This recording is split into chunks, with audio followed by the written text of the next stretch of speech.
عالمی فورم پر پاکستان کا دو ٹوک موقف سامنے آ گیا ہے۔ وزیر اعظم شہباز شریف نے دنیا کو خبردار کر دیا ہے کہ خلیجی ممالکوں پر حملے خطے کے امن کے لیے شدید خطرہ ہیں۔ وزیر اعظم کا کہنا ہے کہ پاکستان ان ملکوں کی سلامتی کو اپنی سلامتی کا حصہ سمجھتا ہے اور کسی بھی جارحیت کی صورت میں خاموش نہیں رہے گا۔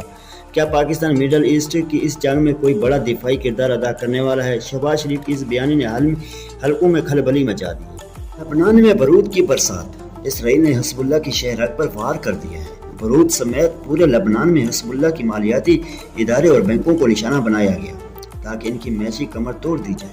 دوسری جانب لبنان نے عالمی طاقتوں سے فوری مذاکرات کی اپیل کر دی۔ کیا حزب اللہ کا نیٹ ورک ان حلقوں کے بعد مفلوج ہو جائے گا؟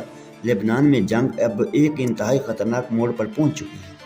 عالمی سیاست میں بڑا دھماکہ، یوکرین اب مڈل ایسٹ کی جنگ میں کود پڑا۔ یوکرین نے عرب ممالکوں کو وہ جدید ترین ڈرون مارنے والا ٹیکنالوجی دینے کا اعلان کر دیا ہے جس نے روس کے چھکے چھڑا دیے۔ کیا یوکرین کی یہ انٹری ایران کی شدید ڈرونز کا راستہ روک پائے گی؟ مشکل وسطی کی جنگ اب ایک نیا اور خطرناک رخ اختیار کر چکی ہے۔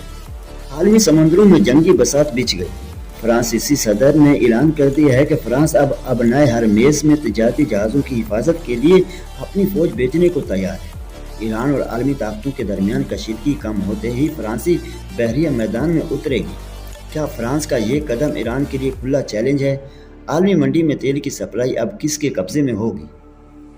عالمی سیاست میں نئی صف بندی، چین نے ایران کے نئے سپریم لیڈر کی تقریر کو تہران کو خود مختار اور عینی فیصلہ قرار دے دیا ہے اور دنیا کو حیران کر دیا کہ بیجنگ کے اس بیان نے ایران کے اندرونی حالات پر عالمی تنقید کے دروازے بند کر دیے۔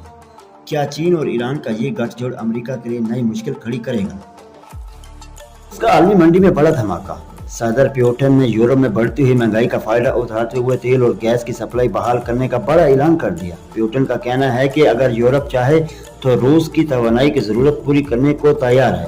کیا یورپ روس کے سامنے گھٹنے ٹیک دے گا یا پیوٹن کی کوئی نئی جنگی چال ہے؟